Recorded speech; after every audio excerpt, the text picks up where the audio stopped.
Fit in 10 Nation, it is day 69 of the Fit in 10 Challenge. Day 69, if you can believe it.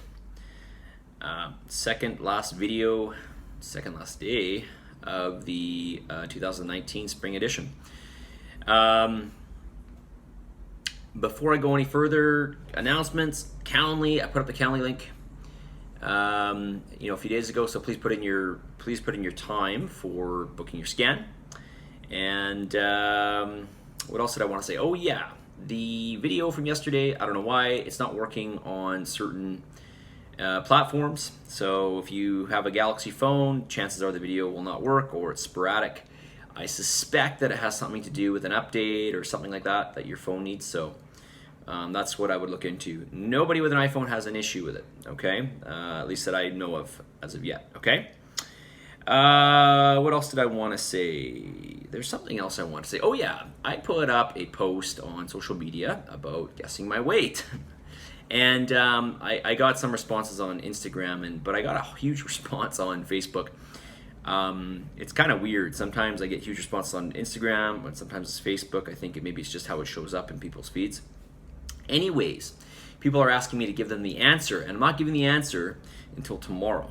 Okay, so I will not put out the answer until tomorrow. I want to give people 24 hours to put in their suggestion, and then see who wins, okay? By the way, if you guess it right, doesn't matter how many people guess it right, if you guess it right, I will give you a free month of classes, okay? All right. What else did I want to say?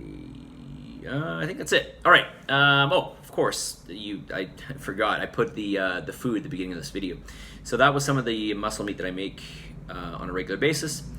It's a lot of protein for sure. I probably made a bit excessive, but I will eventually go through it. It will store nicely. It will not go bad. That will last me probably like a week, but then some of it I will probably give away. I will give some to Martine and who knows, anybody else. So I always consider that as well. What else did I want to say? If you want any, you can ask me, but I'm not the best chef. There's something else I wanted to say. All right, well, I'm not sure. I have it written down here, but I feel like I forgot to write one thing down. I'm going to tell you guys a story because I think it's really cool. And I tell this story, I know some of you have heard this before, but I'm going to tell you this story because I think it's just really, really cool. And unfortunately, I never got to meet this man. But this is a story about Martine's father. So Martine's dad, for those of you who don't know, Martine's mom is from the Czech Republic, okay? Born and raised in the Czech Republic, and her dad is tribal Cameroonian. So her father actually grew up in depending on my mood too, this can drive me to tears. He grew up in a mud hut, like literally, like he grew up on like nothing. And he had like no clothes, he had no water. Like they just like very, very basic, very happy people though. And see, it's happening.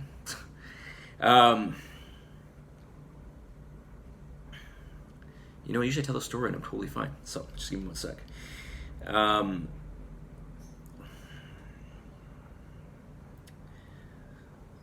He used to walk to school, and when he was a kid, and he had to walk several miles. So there was a school system there, and there were Russians.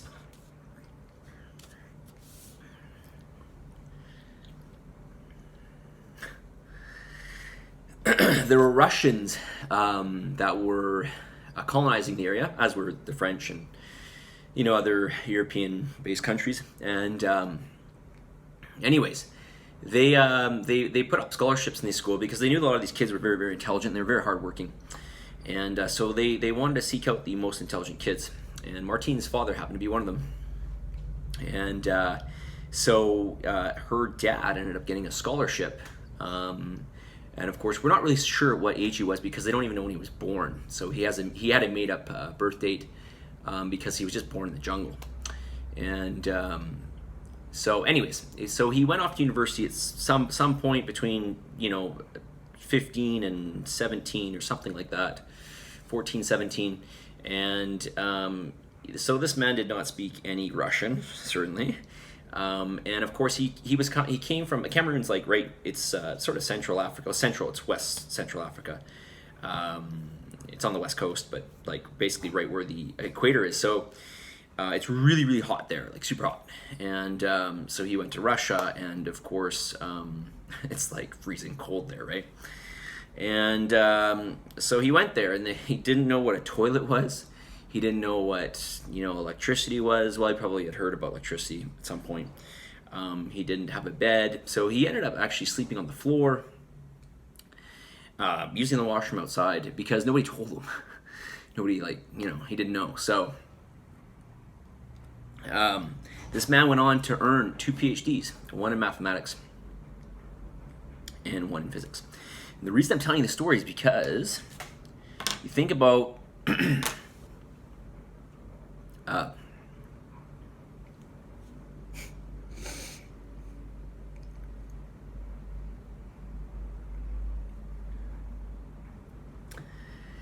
don't know why it's getting me. Maybe it's like the food or something.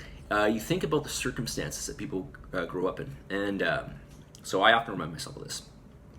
And anything that's challenging in your life, and you think, man, like we are so lucky. Like we are like living in like the top 99.999% of everybody.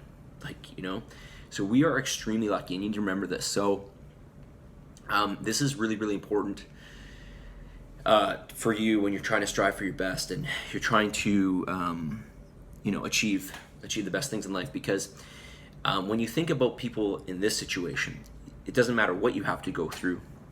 Well, maybe that's not always the case. There are people here who have it fairly hard, I imagine. But you have to remember the opportunity that we have. So even if we have a really, really bad life, whether it's like just an abusive childhood or whatever, extreme poverty in this area of the country or in this area of the world, we still have lots of opportunity. Like that is like, if you just make good decisions and you just go out there and you work hard, you have that opportunity. But you can be somewhere else in the world. It doesn't matter. Like it doesn't matter how much you work. It doesn't matter what you do. You're kind of stuck, right? So, this is what I want to remind you guys of. And this is super important for me. This is, I tell you guys a lot of stuff because it's actually really important for me. Really hoping that's going to be important for you. So here are 5 things that I'm thankful for. I know we've done the thank yous before. I'm going to do thank you again. And it goes like this. I'm thankful for my health. I am thankful for my freedom. I am thankful for the opportunity that I have. The opportunity. There's always tremendous opportunity. There's so much opportunity. You are never stuck. You are never stuck. You are never, ever, ever stuck. Remember that. You are never stuck. And of course, I'm thankful for my support network that I have, and my friends and my family. And lastly, I'm thankful to you. Okay, I'm very thankful to you because you give me the opportunity to be able to do more with my life. You support the program that I've provided for you. And so thank you for choosing me, and thank you for your patience and your willingness and your this takes a lot of courage. This takes more courage than I even realize, right? Because again, this is my area of comfort. For most of you, if not all of you, this is not your area of comfort. So, and I realize that. So, thank you to you for doing everything that you've done, and you guys have all done an exceptional job. I know some people made better progress than others, but I don't know where your mind is, and I don't know what else you have going on in your life, and it's not fair for me to say. So, kudos to you all for everything. And just remember, right? I want you to remember, like, there's a lot of people going through. There's a lot of people out there who, virtually the rest of the world, who have it much worse than we do, and or I should say they just don't have it quite as good as we do, or not even close. So remind yourself of this, every single day. Remind yourself of this. Never got that emotional about telling the story. I don't know why. Gotta be diet or something. Who knows? I don't know. Anyways, day 50. No, day 50. Day 69. Wrap up. All right. We'll talk to you guys all soon, and have a wonderful day. Submit, commit, You're almost there. You are almost there. All right. Go hard and go right up to the day of the scan. All right. If you can't make the scan in, please let me know. Private message me in Slack and let me know. Okay. We'll talk to you guys soon. Wow, this video was long. See you guys.